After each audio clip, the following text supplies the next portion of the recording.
Muy buenas noches, iglesia. Dios te bendiga. Voy a acomodarme esta cosa que se me salió al quitarme los lentes. Ya, ahora sí. Ah, qué privilegio poder estar con ustedes esta noche en este hermoso congreso defendiendo a la familia de la violencia y confusión sexual. ¿Para cuántos ha sido de bendición? Está siendo de bendición este congreso. Para todos, creo, ¿verdad? Creo que aprender de los temas de familia se vuelve una urgencia el día de hoy.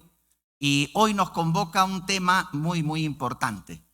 Hoy queremos hablar acerca de cómo defender a la familia de la violencia, Y antes de empezar con el tema, yo quisiera que por favor pudiéramos apagar las luces y ver este video. Y luego empezamos con el tema.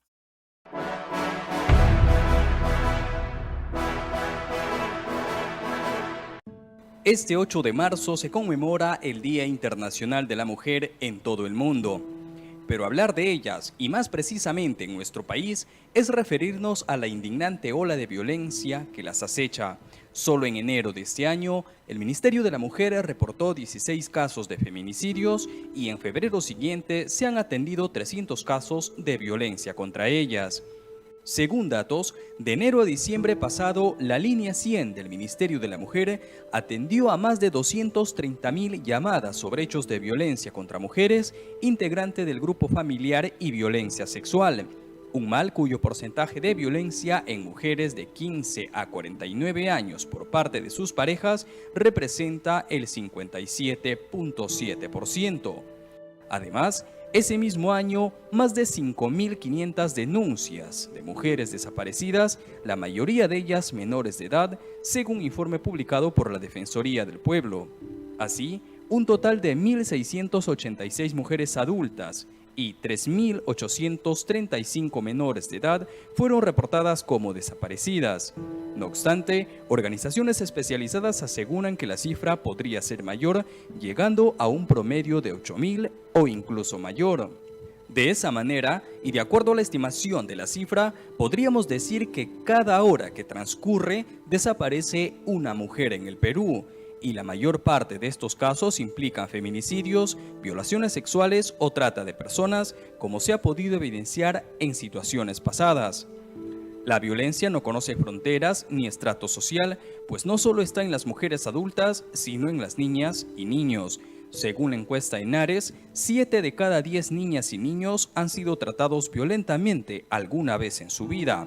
En tanto, en enero de este año se han registrado 42 partos de adolescentes entre 11 y 14 años y las muertes maternas han aumentado en 37%. Estas son parte de las cifras que forman parte de la indeseada ola de violencia contra la mujer y la niña. ¿Cuál es la otra pandemia en medio de la pandemia? Una situación que viene manifestándose por años y donde el nuevo gobierno, creemos, tendrá la misión de visibilizar y revertir el daño, sin partidismos ni colores políticos.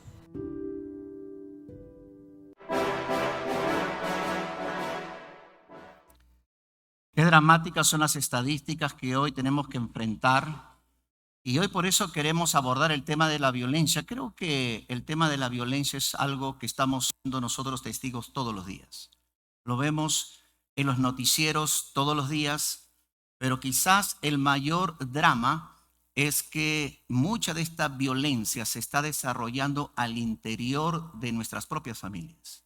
Y creo que hoy defender a la familia de la violencia es una responsabilidad de todos y cada uno de nosotros. A lo mejor tú no tienes este problema en casa, pero qué importante es que todos como iglesia podamos asumir un compromiso de ayudar a lo mejor a alguna familia que está sufriendo violencia o identificar los patrones de violencia aún dentro de nuestro propio hogar.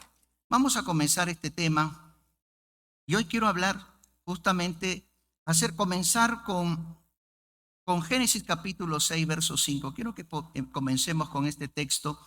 Y dice la Escritura: y vio Jehová que la maldad de los hombres era mucha en la tierra, y que todo signo de los pensamientos del corazón de ellos era de continuo solamente el mal. Y se corrompió la tierra delante de Dios, y estaba la tierra llena de violencia. Cuando Dios decidió destruir al mundo, fue precisamente esto uno de los factores, la violencia, el derramamiento de sangre. que Dios vio que de continuo era solamente el mal. Creo que todos somos testigos que en los últimos años el incremento de la violencia en el país ha aumentado de una manera alarmante. Realmente nadie puede ya vivir totalmente seguro. Es por eso que es importante estar siempre pidiendo a Dios protección para nosotros y para nuestras familias y para tantas familias que hoy viven, ¿verdad? En este periodo hace poco nos hemos enterado de una peruana en Ecuador que ha sido, ¿verdad?, asesinada, descuartizada. ¡Qué terrible! Y esto solamente es un pequeño ejemplo de un drama que se está dando todos los días. Ahora bien, ¿qué es la violencia? La violencia es el uso intencional de la fuerza o el abuso de poder para maltratar y dominar a alguien o imponer algo.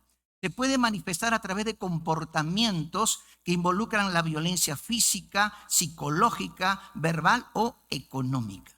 ¿De dónde viene la violencia? Es la pregunta ahora. ¿De dónde viene la violencia? La violencia surgió el día que entró el pecado en el corazón del ser humano y sigue dominando las acciones de todos los seres humanos. La violencia, todos en este momento, en cada uno de nosotros, escúchame, en cada uno de nosotros hay un potencial de violencia. ¿Alguna vez te has sentido tan enojado, tan airado por algo que has querido, ¿verdad?, agredir a alguien? A veces estas emociones, gracias a Dios, nosotros los controlamos por el poder del Espíritu Santo, pero en nuestra naturaleza humana caída todavía hay una gran reserva de violencia.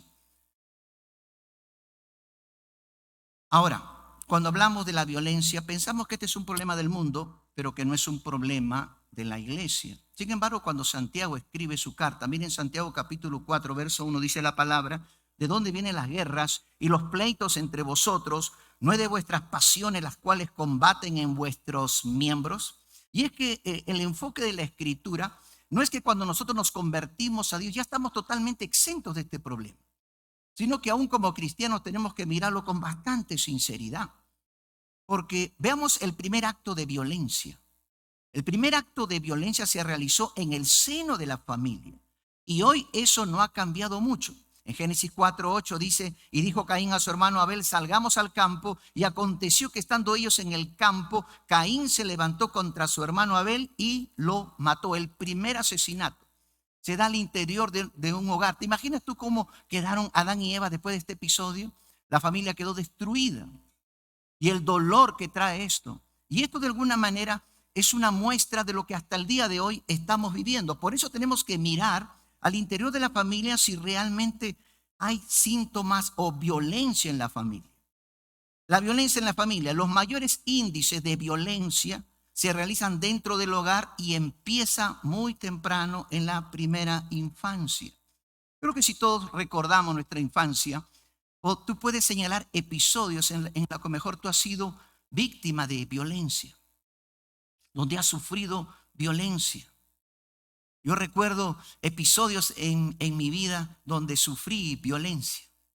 Estaba ayer compartiendo en Ciudad de Dios sobre este tema y una de las preguntas era de un educador y él hablaba del drama que encontraba y la impotencia que sentía de poder ayudar a otros padres y padres que incluso maltrataban a sus hijos y a pesar que el maestro trataba de hablar con el papá, no había oídos. Y yo les compartí una pequeña experiencia que quisiera compartirles hoy. Tenía 8 años de edad y como todo era un muchacho inquieto. Recuerdo que ese día salí al recreo y en el patio todos jugábamos. Y casualmente, jugando la pelota o correteando, me tropiezo con uno y los dos caemos al suelo. Y la directora ve de lejos que estábamos los dos en el suelo. Entonces inmediatamente vino y nos castigó. Y todos los castigados íbamos a una pared larga.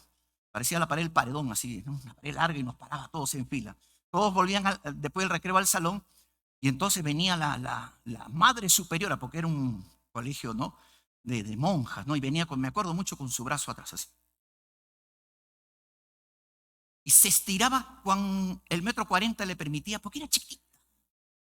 Pero todo el colegio le tenía un temor. Y entonces yo fui el primero. Y entonces me dijo: Chirinos, ¿qué pasó? Y entonces yo traté de explicarle que había sido un accidente. Y cuando estoy tratando de explicar, de pronto una bofetada cayó sobre mi cara. ¡Pah! Vaya a su salón. Ni siquiera, yo no sé para qué me preguntó. Y eso para mí es uno de los primeros recuerdos de violencia que sufrí. ¿Por qué? Porque yo llego al salón y todos ya estaban en clase y mi profesora estaba ahí, ¿verdad?, en el pupitre. Y ahora me dice, ¿qué pasó, Chirinos? ¿Por qué lo ha castigado? Igual, mire, profesora, y ¡pum! Me dio en el otro lado. Así que llegué con los dos cachetes rojos a mi salón sin saber realmente lo que estaba pasando. ¿Sabe cómo se llamaba mi profesora? Socorro. Porque yo realmente pedía que alguien me ayudara. Muchas veces hemos sufrido violencia de los maestros. Yo le decía a este educador, le decía, hermano, que realmente todos nosotros tenemos que participar en eliminar la violencia o en ayudar a que alguien salga de ella. Ese año fue malísimo para mí porque sufrí mucha discriminación en el colegio. Mis notas fueron cayendo como en caída libre, ¿verdad? Estuve a punto de perder el año. Mi padre finalmente se acercó a mí y me preguntó qué es lo que me estaba pasando. Gracias a Dios, mi padre hizo una pausa en toda su vida agitada y me sentó a preguntarme, hijo, ¿qué está pasando contigo? Yo, aunque le tenía temor a mi padre, le abrí mi corazón y le conté lo que estaba pasando. Mi padre, recuerdo que habló con la directora, no sé qué dijo, pero él tomó una decisión. Me sacó del colegio y me cambió a un colegio fiscal, de un colegio privado a un colegio fiscal. Yo dije, ahora sí que se terminó de arruinar mi vida. Pero en el colegio fiscal conocí a la profesora Rosa. ¿Puede creer que hasta ahora recuerdo su rostro y su nombre? Porque ella fue un ángel para mí. Porque ella me trató con respeto, con cariño. Y las dificultades que tenía yo en el estudio me animaba. Cuando pasaba, me sobaba el hombro. Vamos, adelante, yo sé que tú puedes. Me sentó en la primera carpeta. Después me enteré que mi madre había hablado con ella. Le explicó el drama que había vivido. Y mi padre había vivido tan mal ese tercer año. Yo no sé por qué le estoy contando toda esta historia, pero ahí estoy yo. Espero que le ayude a alguien. Como el pastor me hizo que tengo una hora, entonces yo no tengo ningún problema. Y de ser el peor alumno en ese tercer año, mi padre, yo no entendí por qué me hizo repetir, porque me saqué con 11, yo quería pasar a cuarto. Me dijo, no, tú no has aprendido nada. Me hizo repetir el tercero. Yo tenía un concepto de mí de que yo no era un buen estudiante, que nadie me quería. Estaba en rebeldía, porque cuando tú maltratas a un niño, él se revela en su corazón. Hay un grito de injusticia, porque ese es el abuso que él está sufriendo. Me volví rebelde, irrespetuoso en ese colegio de monjas. Yo cuando veía a una monja parecía que estaba viendo al diablo, o sea, algo así, ¿no? Quedé casi como un trauma, ¿no? Pero llegó la señorita Rosa y ella sacó de mí cosas que ni sabía que existían. Ese tercer año lo aprobé como el segundo mejor alumno y toda la primaria la terminé así. Y yo le dije a este maestro que me hizo esta pregunta ayer, todos nosotros tenemos una responsabilidad, no solo para salvar a un niño de la violencia, sino para restaurarlo ahí en su corazón. Y aunque él se sentía impotente, de pronto se le abrió la mente, pastor, ahora ya sé lo que tengo que hacer. Voy a consolar a mis alumnos, voy a animarlos, voy a decirles que aunque hay alguien que los maltrata, hay un Dios en el cielo que les ama. Y cuando nosotros podemos ser ese canal, oh hermano, de pronto podemos traer esperanza al corazón de un niño. Quiero hablarte un poquito sobre la violencia física. ¿Qué es la violencia física? Es el uso desproporcionado de la fuerza de un adulto sobre un niño, aunque los padres deben considerar de qué manera van a disciplinar a sus hijos. Yo he encontrado en la vida pastoral que aún hay padres cristianos que maltratan y son violentos con sus hijos y tienen su texto bíblico. Dice Proverbios capítulo 19, verso 18, castiga a tu hijo, entre tanto, dice, hay esperanza, mas no se apresure, ¿qué dice? Tu alma a destruirlo. Sí, porque cuando usted está enojado con su hijo, usted en ese momento tiene tal furia que muchas veces en su disque deseo de disciplinarlo, lo único que estamos haciendo es descargar todo el enojo que hay en nuestro corazón. Por eso que nunca debemos castigar a nuestros hijos cuando estamos enojados. Si usted está muy enojado con su hijo por algo que ha hecho, primero cálmese y luego piense en cómo lo va a disciplinar. Por eso dice que no se apresure tu alma, ¿para qué? Para destruirlo. Mira lo que dice el verso 19, siguiente verso. El de grande ira llevará la pena. ¿De quién cree que está hablando? Y si usa de violencia, añadirá nuevos males. Y este texto yo muy pocas veces lo he visto que no han citado cuando citan el 18. Escucha el consejo y recibe la corrección para que seas sabio en tu vejez. O sea, no podemos tolerar, a veces los padres no pueden tolerar que haya violencia en los chicos, que sean irrespetuosos. La pregunta es, ¿somos irrespetuosos con nuestros hijos? A veces los tratamos con palabras violentas, con actitudes violentas, con falta de respeto, pero les exigimos un buen comportamiento. Como padres, primero tenemos que considerar si es que no hay violencia en nuestro corazón. El maltrato físico en los niños los hace futuros agresores con sus propias familias. Los patrones de pecado suelen transmitirse a la siguiente generación. Vino un hombre en crisis en su matrimonio. Su esposa le había pedido el divorcio y él no era creyente y de pronto él le dice, mira, le dice, por favor, dame una oportunidad. Él era un hombre violento, maltrataba a la esposa. Y entonces ella ya estaba viniendo a la iglesia y le dijo, con una condición te voy a dar una oportunidad. ¿Cuál es? Quiero que hables con mi pastor. ¿Hable con quién? Con mi pastor. Bueno, ni modo, pues ya, hablaré con tu pastor. Y así es como llegó a la oficina. Para hacerte la historia corta, cuando empezamos a hablar, estuve orando para que Dios guiara la conversación y sobre todo para descubrir lo que había en el corazón de este hombre. Y lo que encontré fue un hombre que había sido duramente maltratado en su infancia, con episodios de violencia realmente dramáticos. Su padre había sido un hombre alcohólico y cada vez que él ve que su padre llegaba, le pegaba a su mamá y le pegaba a él y a todos sus hermanos, sin razón alguna, simplemente porque venía frustrado, amargado del trabajo, las cosas no le habían salido bien. Nunca faltaba una razón. Cuando él estaba frustrado se iba a tomar a la cantina, luego regresaba. Y este muchacho empezó a tener odio hacia su padre. Él dijo, cuando yo crezca yo lo voy a matar. Así creció él. No pudo hacerlo porque murió antes que él fuera un adulto. Pero se quedó con eso en su corazón. Él dijo, yo nunca seré como mi padre. Pero el enojo y el odio que nunca salió de su alma hizo de él un hombre finalmente amargado y finalmente cayó en el alcohol y repitió la historia. Y yo le dije, si tú estás hoy así en este drama, es porque nunca te arrepentiste del odio que sentiste por tu padre. ¿Lo has perdonado? No, pastor, hasta el día de hoy lo odio aunque está muerto. Ese hombre tuvo que asumir responsabilidad, porque él hacía responsable todo a su padre, pero solo hasta que asumimos responsabilidad personal de nuestras propias acciones, recién vamos a empezar a salir de los dramas, de las crisis emocionales. Este hombre, por la gracia de Dios, Dios lo tocó, se arrepintió, cambió. Hoy entra con su familia, es un hombre nuevo, restaurado por la gracia de Dios. Violencia. No heredemos patrones de violencia, el perdón. Quizás tú has sido víctima de violencia. Si no has perdonado, tú estás en riesgo de repetir estos patrones de violencia. Quiero hablar un poquito en este tema de la violencia física, del abuso sexual. Este es el drama en el día de hoy. Es el gran drama del día de hoy. Los índices de violación de niños y mujeres suben cada año de manera alarmante. El abuso sexual se manifiesta en tocamientos indebidos, lenguaje sexual obsceno, acoso sexual o violación sexual. Y esto realmente se está dando hoy en todos los niveles, en el colegio. Yo quiero animarte a que tú cuides a tus hijos, a tus familiares del abuso sexual. La mayor parte de las violaciones estadísticamente no están en una calle oscura, ¿verdad?, donde una mujer fue violada. Los mayores índices están dentro del propio hogar. Cuando se han hecho estadísticas anónimas a mujeres, hombres, niños sobre este tema, es asombroso encontrar que casi el 75% de personas confiesan haber tenido algún tipo de experiencia de violencia sexual, tocamientos o alguien que les decía cosas, ¿verdad?, de en tono de groserías sexuales, palabras, acoso, violación. Y estas cosas a veces los niños lo guardan en su corazón porque sienten vergüenza. Y el peor drama es que ellos se sienten culpables. Y un drama mayor es que tienen miedo de confesárselo a sus padres. Tienen miedo de ser reprochados. Yo he conocido muchachos que dijeron, pastor, cuando yo le contesto a mi padre, lejos de consolarme, más bien me regañó. ¿Por qué entraste a esa casa? ¿Y por qué?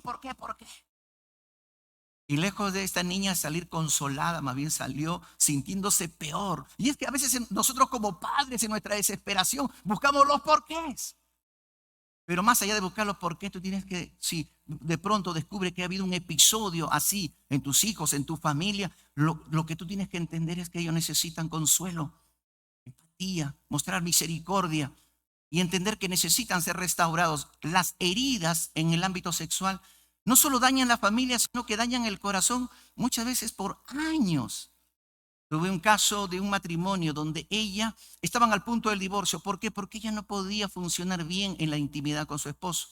Ella nunca le había confesado que había sido violada sistemáticamente por su padrastro desde pequeña.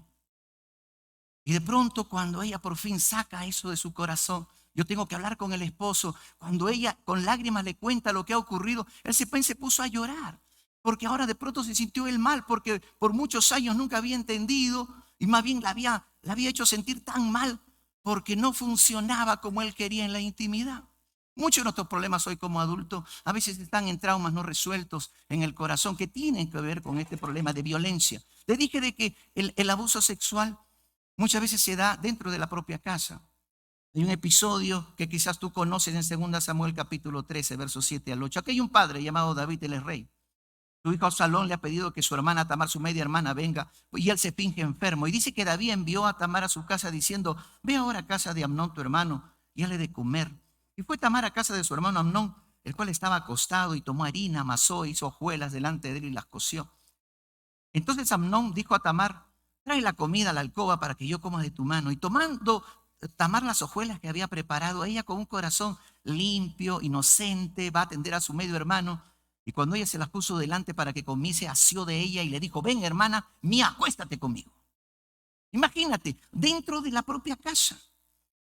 Hay muchos hogares que a veces por falta de economía, a veces los hermanitos todos duermen juntos y se acostumbran a eso. Eso es algo que pone en riesgo y contribuye al abuso sexual. Tengamos cuidado con eso. Oh, no, pastor, mis hijos son unos ángeles. Mi hijo jamás se atrevería ni siquiera a tocar a su hermana. ¿Sabías tú que estas cosas pasan?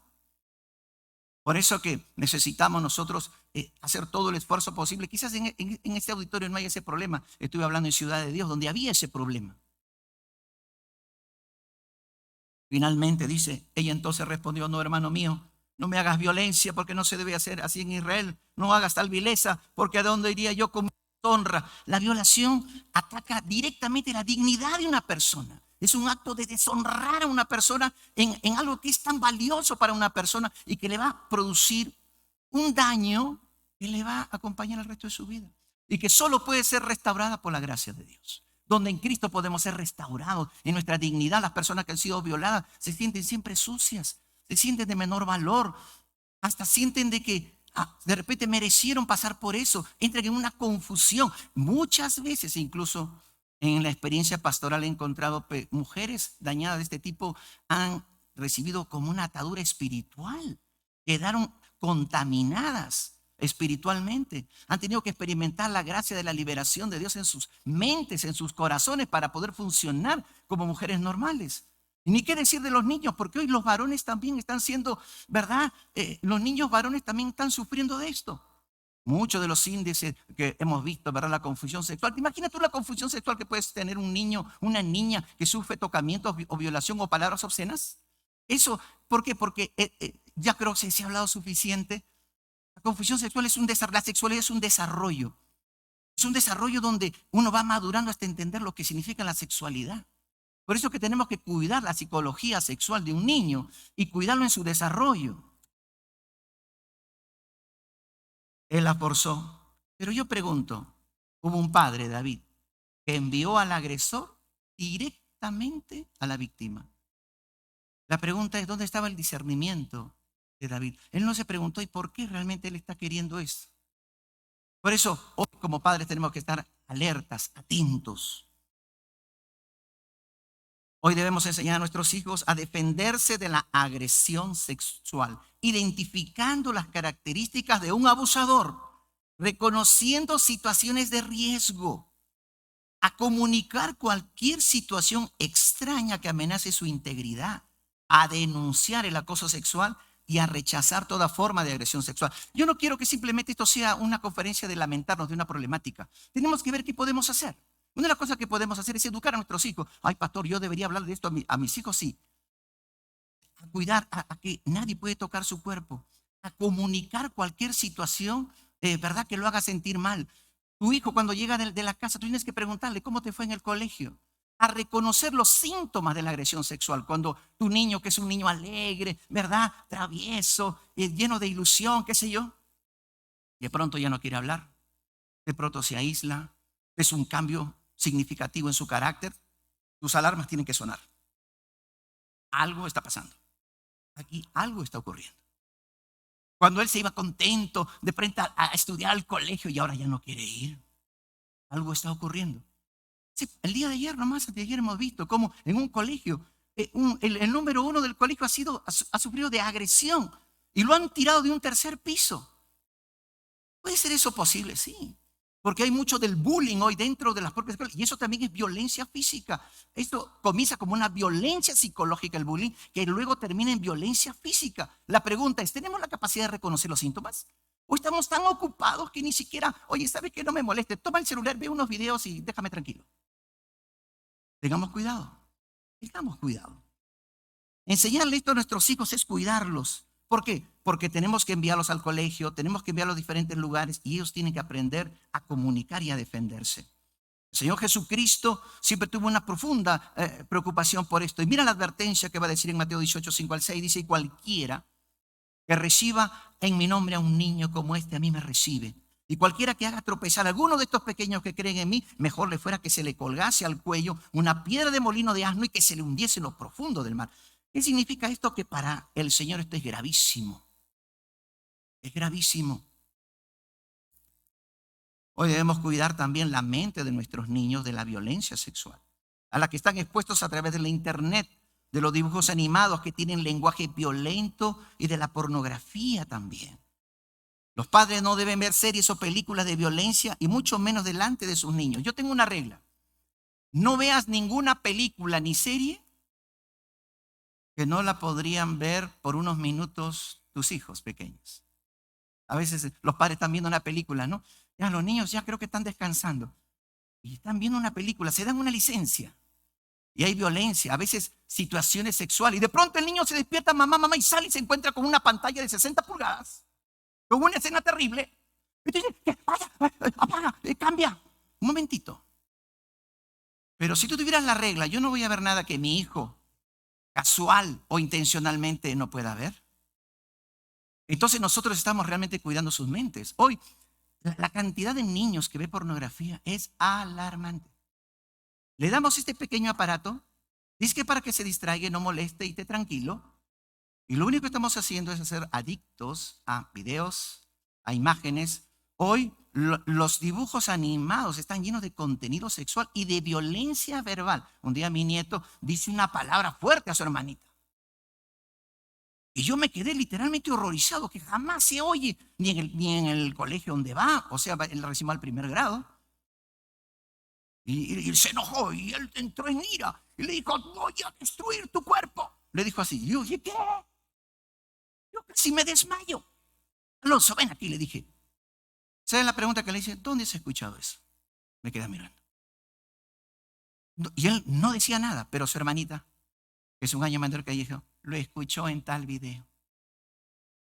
Y verdad, esos dibujitos. Había una pelea entre los dibujitos y uno le dice al otro, voy a destruir tu cuerpo. ¿Sabe qué es eso? Violencia. Eso que hoy en el niño es una palabra, podría luego ser un hecho, porque va a su psiquis.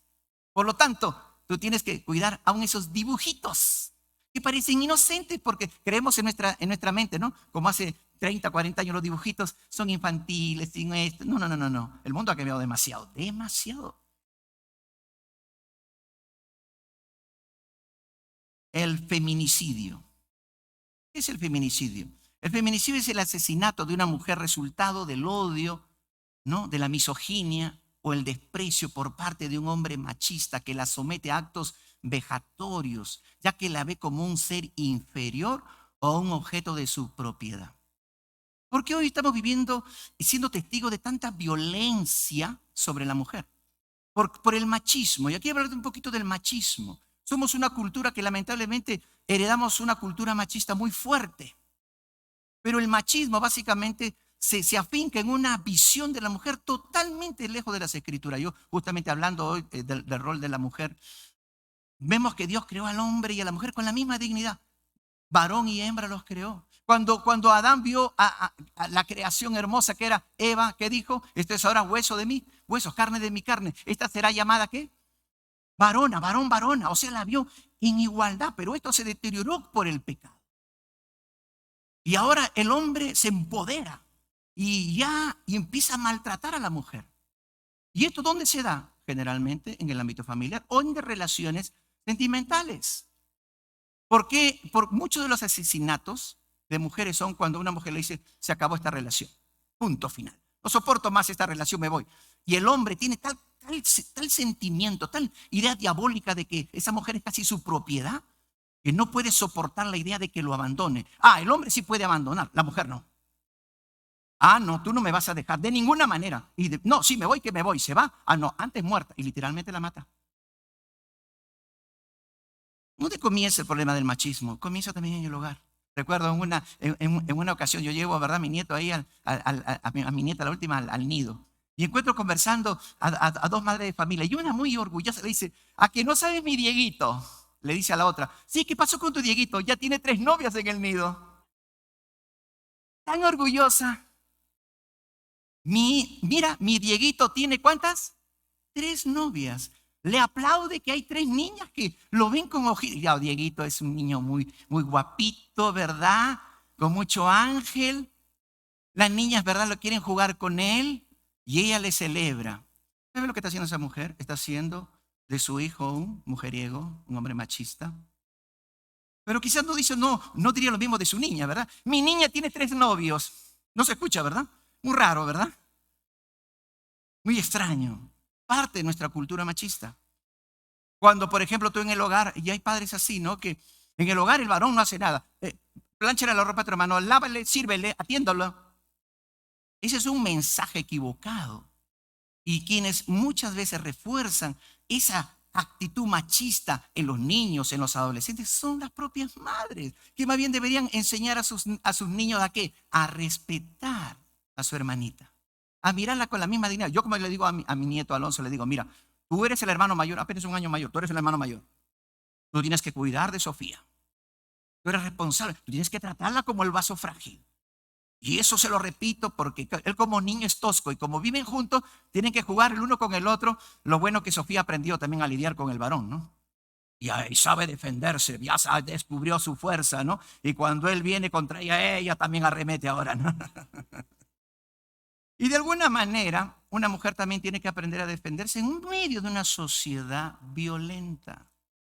Violenta. Y podríamos ver por qué este problema, como te digo, yo lo quiero circunscribir en el aspecto de la familia y del hogar. Podríamos hablar de este tema en el trabajo, en las calles, en diferentes ámbitos.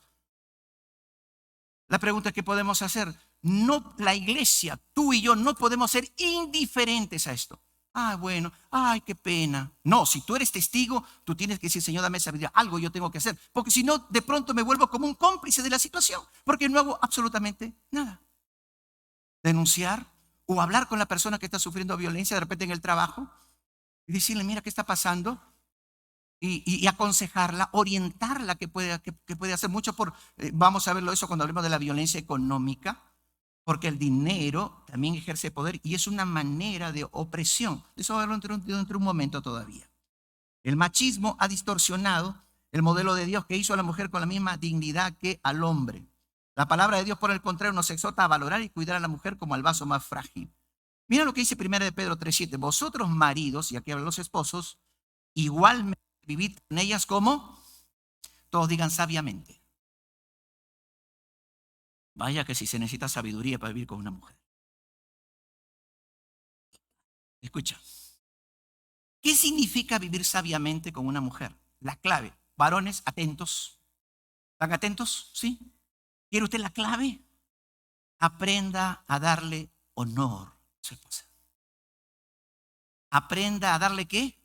Honor. A nosotros los hombres en nuestra cultura machista nos cuesta. Estamos acostumbrados a que yo soy el líder espiritual de esta casa. Soy el patriarca. Por favor, pleitesía. Algo así. No soy el proveedor, el protector. Sí, la mujer debe respetar y honrar a su esposo, pero el mandato sabio es cuando un esposo aprende a honrarla con sus palabras, con sus actitudes, dándole el lugar que ella se merece. Ahora, ante la cultura machista ha habido una contracorriente que es el feminismo. El feminismo ahora ha sido porque lamentablemente la sociedad es así, es pendular, va de un extremo a otro, le cuesta el punto medio. El punto medio correcto de verdad y sabiduría está en la palabra de Dios. Pero no le gusta. Y ahora surge el feminismo. Y el feminismo ahora se levanta más bien no como una recuperación de los valores de una mujer, sino surge como una reacción violenta contra el hombre. El enemigo es el hombre, duro contra él. Error. Eso también se llama violencia. Hoy se habla del empoderamiento de la mujer, ¿no? como una corriente de reacción. Y esta palabra, el empoderamiento, hay que tener cuidado, porque hay mujeres demasiado empoderadas, ¿verdad? En el hogar, de tal manera que, y eso vamos a hablar en otro momento cuando hablemos de la violencia psicológica, y en esto pues la mujer también es muy inteligente. Yo he visto mujeres que logran dominar a sus esposos, lo hacen usando la inteligencia que tienen, y encuentran el punto vulnerable del hombre, y una vez que lo tienen ahí, te tengo. Y usan esa palanca que es el punto débil de él y doblegan la autoridad de él y ellos ocupan ese lugar de autoridad. Dentro del rol de la mujer, estoy hablando de los 7 roles de la mujer. Si usted no lo ha escuchado, le recomiendo que pida el video, ¿verdad? Creo que le podría ayudar. Dando honor a la mujer como al vaso más frágil. Un consejo aquí a la mujer, a todas las mujeres. Recuerden, ustedes son el vaso más frágil. El hombre es vaso frágil, ojo, pero la mujer es el vaso más frágil. Porque el hombre también es vaso de barro y somos frágiles. Si no, ¿por qué cuando te enfermas crees que te vas a morir? Y cuando te van a poner una inyección, ¡ah, auxilio! Sí, somos frágiles. Cuando nos enfermamos, ¿verdad? Cuando el hombre pierde el trabajo, cree que el mundo se terminó, cosas por el estilo. Es frágil emocionalmente. El hombre tiene temor. Pero eso sí, jamás lo muestra. Lleva sus temores y sus inseguridades bien encapsuladas, ¿verdad? En una caja fuerte, porque es indigno que un hombre se vea débil, pero por dentro. Sin embargo, la mujer, ¿dónde es más frágil? En su mundo emocional. Por eso que en una discusión, tú nunca entres a un nivel de discusión verbal con tu esposo. Si ambos gritaran en alto calibre de violencia verbal, de eso cuando vamos a hablar en otro momento de la violencia verbal, ¿sabes quién va a perder más? La mujer. Incluso tú podrías ganar la discusión, pero vas a salir afectada porque emocionalmente esas palabras que has recibido, la mujer gana la discusión, el hombre se va molesto de la casa, ¡pum!, tira la puerta, y la mujer dice, le dijo su merecido, ¿sabe lo que hace? ¡Pum!, se pone a llorar. ¿Por qué? Porque es frágil en lo emocional. Por eso, si hay diferencias que resolver, no podemos usar de violencia verbal, y ya me estoy adelantando en el tema, pero bueno, ahí está bien. Yo no lo voy a mencionar cuando llegue. Voy a avanzar. Cuando los hijos ven que el papá respeta, cuida y ama a su esposa, entonces ellos también aprenderán a respetar y proteger a la mujer. Hoy debemos enseñar intencionalmente a los niños varones a respetar y cuidar a todas las niñas. Esto es con respecto a la violencia física y podríamos hablar mucho más, pero se me está acabando el tiempo. Número 2, violencia psicológica. Esta forma de violencia es más sutil, pero igual de dañina porque es como la gotera que lentamente quebranta la fortaleza de la piedra. Es la manipulación del cónyuge con amenazas de dejarla o de ella dejarlo a él, o la actitud de indiferencia del cónyuge. Eso es maltrato psicológico. Hay hombres que se molestan o mujeres que se molestan, no te hablo. Estoy molesta, no te hablo. O el hombre también, no le hablo. Mira, cuando tú eres indiferente al dolor, a las necesidades de tu cónyuge, eso se llama violencia psicológica. Porque el otro se siente menospreciado, maltratado, ignorado, dejado de lado. Eso daña la psicología. Es la indiferencia al cónyuge de tal manera que se siente abandonada o de poco valor. Es ignorar las virtudes, esfuerzos y logros del cónyuge con el propósito de hacerla sentir de poco valor y así ejercer una relación de dominio. Escúchame. Hay esposos que nunca saben reconocer las virtudes de su esposa. Tienen una esposa maravillosa, hábil, ¿verdad? Buena en la casa, trabajadora, provee, pero él nunca le da ningún halago. Siempre le encuentra un defecto. Sí, lo hiciste bien, y esa mujer está esforzándose para siquiera tener una palabra de aprobación de ese esposo. Para que le digas, ay, mi mujer, eres una maravilla, yo no sé qué haría sin ti. Gracias por ayudarme en esto, eres mi bendición. Esas palabras alimentarían su corazón.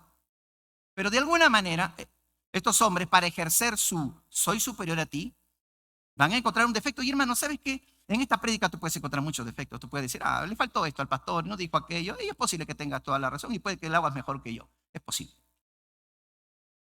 Pero ¿sabes qué? Algo que demuestra violencia, indiferencia, es cuando yo no tengo la capacidad de reconocer lo bueno que hay en mi cónyuge. De esa manera le mantengo aquí. ¿Sabías tú que hay hombres, a veces yo he visto parejas donde el hombre, la mujer es capaz, es trabajadora, hasta profesional, y tiene una pareja que ni siquiera ha estudiado, que ni siquiera es atractivo físicamente?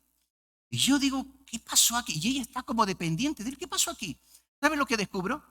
Violencia psicológica, manipulación. De alguna manera le logró vender la idea que ella no tiene mucho valor, que realmente lo que ella hace no es tan importante, que él es superior a ella. Y no lo es. A veces se hace burla de algún defecto físico para hacerla que ella, que es muy bonita, hacerla sentir que es fea. Es como aquel que, como no puede alcanzar a la paloma, le tira ondadas hasta que le da una pedrada y la paloma cae. Y está a su alcance y está en su mano. Eso es violencia. Yo he tenido que decirle a una de estas muchachas, este hombre te está manipulando, es un narcisista, ten cuidado, termina con esa relación tóxica. Tú eres una mujer de valor, y cuando empiezan a venir a la iglesia y descubren el valor que tienen en Jesucristo, inmediatamente rompen con esa relación y ahora abrazan a aquel que deben amar con todo su corazón, al Señor Jesús. Por esa razón, tenemos que identificar estos patrones y defender, hacer algo. En Génesis 29, 31 al 33 dice, y vio Jehová que Lea, que era la primera mujer la que se casó con Jacob. Tú sabes que Jacob terminó con la 12 por la manipulación del padre. Vio Jehová que Lea era ¿qué? ¿Era qué? Menospreciada. Y le dio hijos, pero Raquel era estéril. Y concibió a Lea y dio a luz un hijo y llamó su nombre Rubén, porque dijo, ha mirado Jehová que mi... Cuando una mujer es menospreciada, sufre, pero es Dios. ¿Sabes qué? De las dos, Raquel y Lea, ¿sabes quién era la piadosa? Todos decimos Raquel, no fue Raquel, fue Lea. Lea fue que en su sufrimiento buscó a Dios, en su aflicción buscó a Dios. Y los nombres que le pone tienen que ver con Dios. Dios ha mirado mi aflicción, le puso el nombre Rubén, el que ve. Porque ¿sabes qué? Aun cuando tú sufres, a lo mejor tú estás sufriendo de violencia. Ay, pastor, usted no sabe lo que yo estoy viviendo. Ah, pastor, pero mi esposo no entiende, es como una pared sin orejas. No hay forma. Yo quiero decirte, Dios sí ve tu aflicción. ¿Me escuchaste? ¿Me escuchaste? Dios sí ve tu aflicción. Y algo que puede sanarnos en una relación difícil y tóxica, es cuando una mujer levanta su mirada a Dios. Y puede ser restaurada en su psicología, en su identidad y en su dignidad, mirando a su Creador. ¿Amén o no amén? No me extraña por eso que las iglesias están llenas de mujeres, porque han encontrado en su Creador aquel que las ama y les consuela. Y gloria a Dios por eso. Y cuando el hombre descubre a Dios y aprende a amar con el corazón de Dios, es un hombre transformado por el poder de Dios.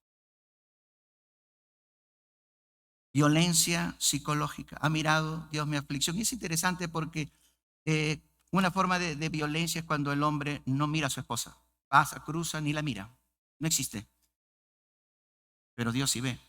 Luego le pone en el siguiente nombre de su hijo, Dios oye. Porque necesitamos escucharnos. En una pareja tiene que haber tiempo de diálogo. Como yo digo, face to face, ojo a ojo, nariz a nariz. ¿Ah? Donde realmente la esposa pueda sentir que tiene la atención del esposo. A veces nosotros, ¿verdad? Yo he tenido que curarme de eso, porque a veces uno está, ¿no? Con tantas cosas en la cabeza, presiones, y a veces uno quiere salvar al mundo y su propio hogar se puede estar hundiendo. Y a veces Dios me ha jalado la oreja. Oye, atiende a tu mujer, atiende a tus hijos, atiende a tu casa. Sí, mirar, escuchar, atender. Tercero, violencia económica. Es cuando se usan los recursos económicos como una forma de dominar al cónyuge para someterla a sus propios deseos egoístas. Suelen amenazar con no dar el dinero o maltratan a la familia no dando lo suficiente. Si tú no haces esto, ya no te voy a comprar lo que te dije. Te prometí, ahora no hay. Te prometí un viaje, se acabó el viaje. Si no te portas, pobre de ti. Y casi es un arma. Hay algunos que llevan incluso al punto de que no dan para lo necesario en la casa. Y hacen sentir su poder. Entonces la mujer empieza en una actitud casi mendicante. Pero necesito para la comida. ¿Y cuándo me vas a dar para esto? ¿Y cuándo vas a pagar esto de los chicos? ¿Y cuándo le vas a comprar ropa? Y una esposa no está para que esté en ese plan. Si una esposa está en esa actitud suplicante para cubrir las necesidades básicas de su familia, hay un problema. Hay un problema. El drama que yo he visto en muchos matrimonios es este. Hombres que ganan buen dinero, pero su familia no tiene lo suficiente. Ganan, por decir, 100 y 80 lo gastan en sus gustos. Ah, sí, invitan a los amigos. Quieren el aplauso de los amigos. Pagan la cuenta del restaurante. Todos dicen, este es mi mejor amigo. A ver, deja de pagar la cuenta a ver si te llaman el mejor amigo. O el que, ¿verdad?, paga la cerveza. Y viven de esa egolatría y gastan 80 en la casa y dan 10 en su hogar. Y con 10 soles le piden a la mujer que haga desayuno, almuerzo, comida. O con 20 soles. Esto no, yo no estoy exagerando por si acaso. Lo veo más a menudo de lo que quisiera. Conocí el caso hace un tiempo de un drama en la propia iglesia de un matrimonio. ¿En qué consistió este drama? Ella le pedía que mejoraran, querían un mejor colegio para su hija. No, no hay dinero, no hay dinero, no hay dinero. Y ella dijo, no importa, voy a trabajar. Se puso a enseñar inglés por la internet y Dios empezó a bendecir y hacía un esfuerzo. Mantenía el hogar, corría para aquí, para que su hija tenga la mejor educación. Y lo logró. Un día, ella encuentra una boleta de su esposo. Él le decía que ganaba como 5,000 soles y que no alcanzaba para el colegio privado. ¿Sabes cuánto ganaba él? 15,000 soles. La pregunta que ella se hacía es, ¿dónde se ha ido el resto del dinero? ¿Dónde se ha ido el resto del dinero? Y yo no tenía respuesta. Eso fue crisis. Crisis al más alto nivel. Y podía contarte varias cosas. Esto es lo que yo llamo violencia económica. Una manera de mantener a alguien sometido. Pero el deber de todo hombre, si tú eres padre de familia, es tu deber cubrir las necesidades básicas de tu familia. Yo no te digo que le des todos los gustos, todo lo que te piden. Claro que no. Pero tenemos que identificar las necesidades de la familia y suplirlas. 1 Timoteo 5:8, mira lo que dice la Escritura. Porque si alguno no provee para los suyos y mayormente para los de su casa, ¿qué dice? Ha negado la fe y es peor que un... Y esto se lo dice a la iglesia, porque Pablo para escribir esto es porque vio este problema. Gente cristiana supuestamente, pero que no tiene una conciencia de responsabilidad, que es el deber de un hombre. Y de pronto hay una pareja, puede haber un hombre que a lo mejor todavía no conoce al Señor, pero ama a su familia, es responsable, todo lo que se trabaja es para el bienestar de su familia. En ese aspecto, él, ese incrédulo, es mejor que creyente. Porque cuando nosotros no suplimos para las necesidades de nuestra familia y cerramos el corazón de manera egoísta, estaríamos negando la fe. ¿Por qué? Porque el centro de la fe es el amor y el servicio de amor que debe comenzar primero en nuestras propias familias. ¿Cuántos pueden decir amén todavía? Finalmente quiero hablarte de la violencia verbal. Muchos hombres presumen de no ser violentos con su familia, pero no se dan cuenta que con sus palabras llenas de agresividad suelen dañar los corazones de sus hijos y su esposa. La violencia verbal tiene un impacto directo sobre la autoestima de nuestra familia y deja secuelas que pueden durar toda una vida. Las palabras tienen poder. ¿Por qué? Porque las palabras, sobre todo esas palabras que tú le dices a tus hijos, van formando su identidad, el valor que ellos tienen. En Santiago capítulo 3, versos 5 al 6, dice Santiago a la iglesia, así también la lengua es un miembro pequeño, pero se jacta de grandes cosas. He aquí cuán grande voz que enciende un pequeño fuego. Y la lengua es un fuego, un mundo de maldad. La lengua está puesta entre nuestros miembros y contamina, que dice todo el cuerpo. E inflama la rueda de la creación. Y ella misma es inflamada por el infierno. Hay espíritu, ¿verdad? El enemigo busca que tú digas cosas terribles.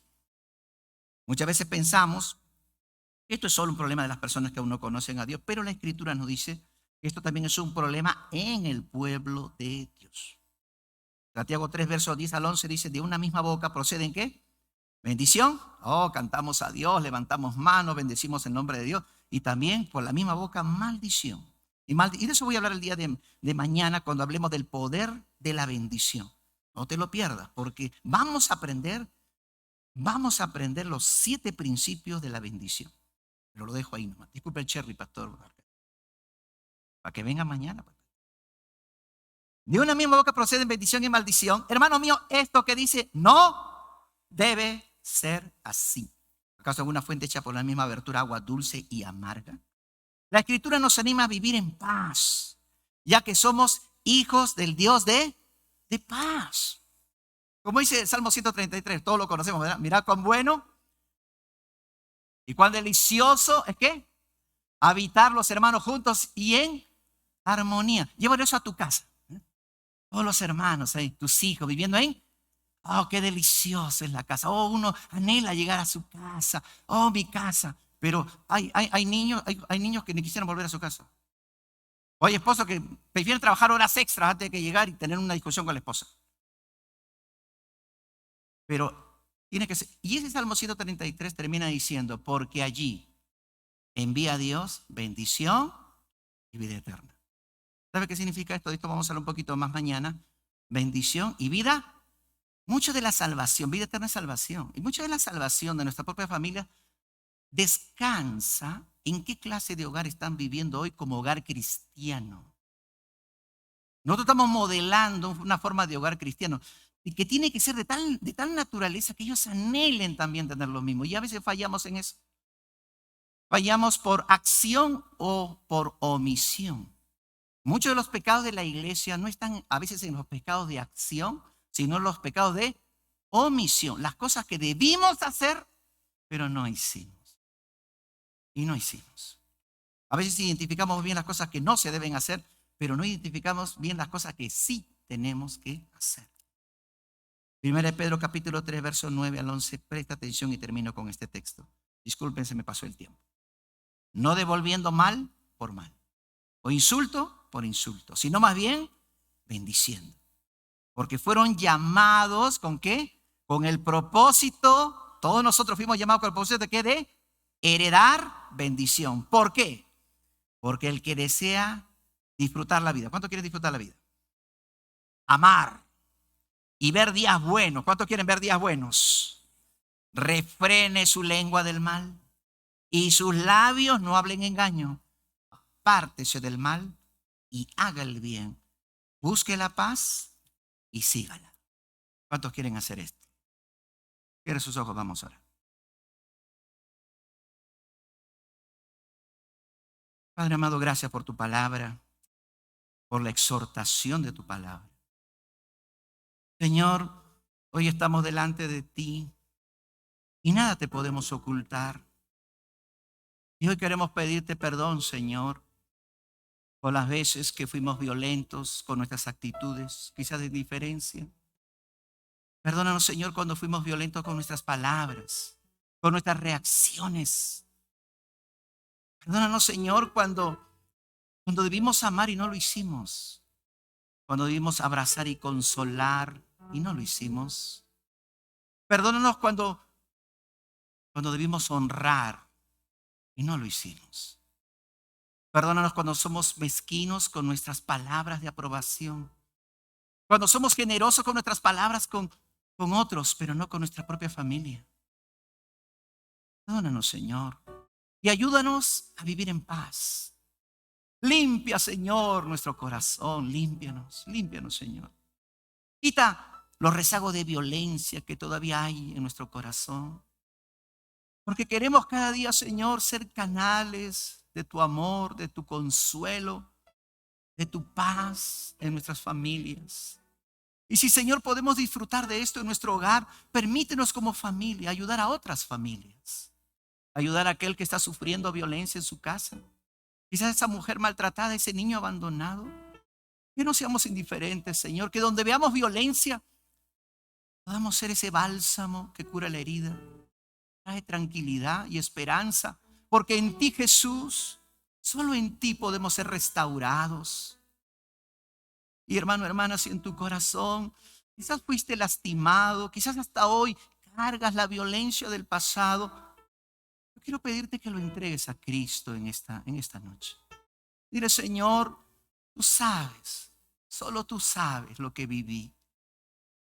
Yo creo que solo tú y solo tú puedes sanar mi corazón. Dile, Señor, sana mi corazón.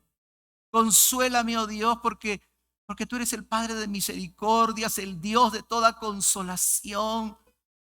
Y yo pueda tener esa paz que tú vienes, Señor, a darme.